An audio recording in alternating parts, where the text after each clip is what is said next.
several polls were conducted immediately following former President Trump's criminal conviction in New York, and it depends which poll you read to see what comes out of it. Dave Giulio, professor of political science and director of the Center for Civic Engagement at Oakland University, joins us now. Good morning, Dave.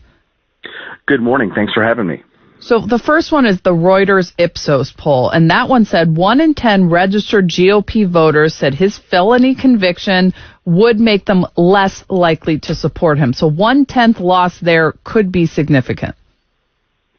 Oh, sure. I think we're going to see a couple different things over the next several weeks, and I think we have to take all of them into consideration before we really know the true impact of this verdict from last week. And I think you're going to see, the former president lose some support. According to this poll, it's even with some Republicans. I think you're going to see him lose a little bit of support with some of those persuadable voters, those middle of the road voters. But I also think you're going to see it really energize another portion of the Republican Party that will potentially increase his level of support come Election Day, and I think that's even evidence. We have evidence of that already.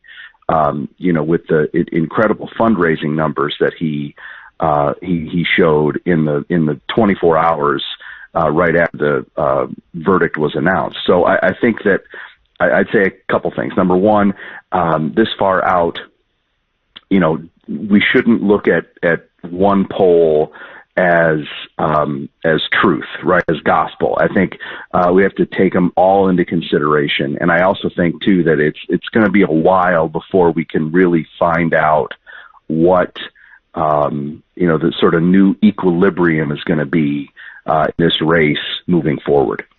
If it's to be believed, $54 million, and some of that may have been deep pockets contributors that they had already arranged deals with, and who knows, until we see the FEC stuff. Nevertheless, they've awakened some sleeping donors here. That may be Alvin Bragg's biggest consequence here. But I got to ask you, how does the president message this? If it was Donald Trump, he would be using the words convicted and felon before Joe Biden's name every breath he took. Biden hasn't done that yet. Does he let surrogates do it? But how hard does he hit that label? Because as one Democrat operative said, you believe it, you make people believe it by repeating it often enough. Oh, I think that is so true, right? I mean, you will see the Biden campaign or its allies, and I think it's probably going to be that second part, the allies that are really going to hit this hard over the next many months, and it may not be, well, to this point, it hasn't been the president himself or the vice president or the Biden campaign officially, but as you both know, right, there are other avenues through which campaign advertising can come, right? I mean, we're going to see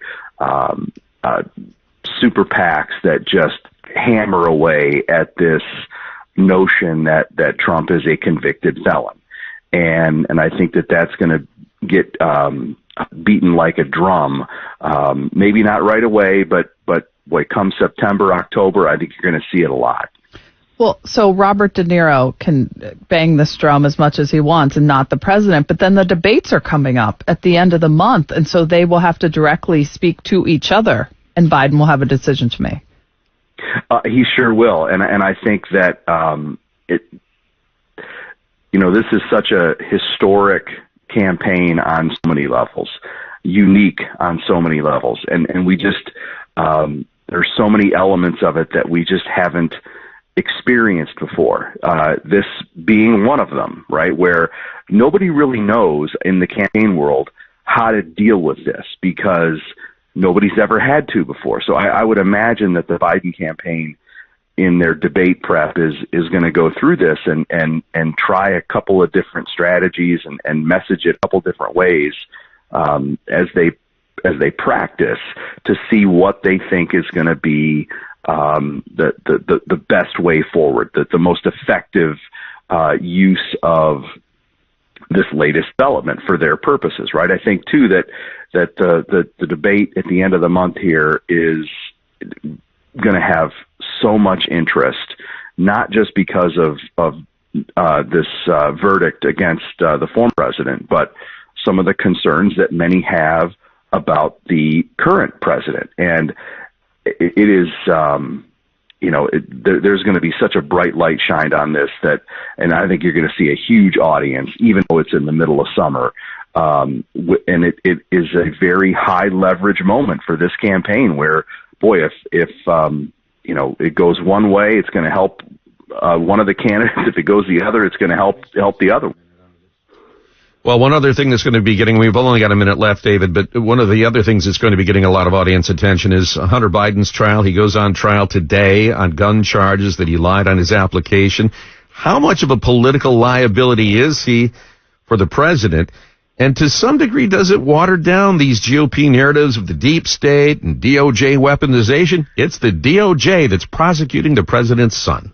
Yeah, I think it does, Guy. I also think, too, that, and I'm not sure how quick this trial is going to last, or how fast it's going to get a resolution. But, I think the verdict in this one will tell a story of, what the Trump campaign can say about it, and whether or not they've got any legs to stand on in terms of the, unequal, as they would say, unequal pursuit of justice. Same two guys, but this election unprecedented in still many ways. Dave Dulio, professor of political science and director of the Center for Civic Engagement at Oakland University. Thank you for your time. Thank you. Coming up, is there a ceasefire?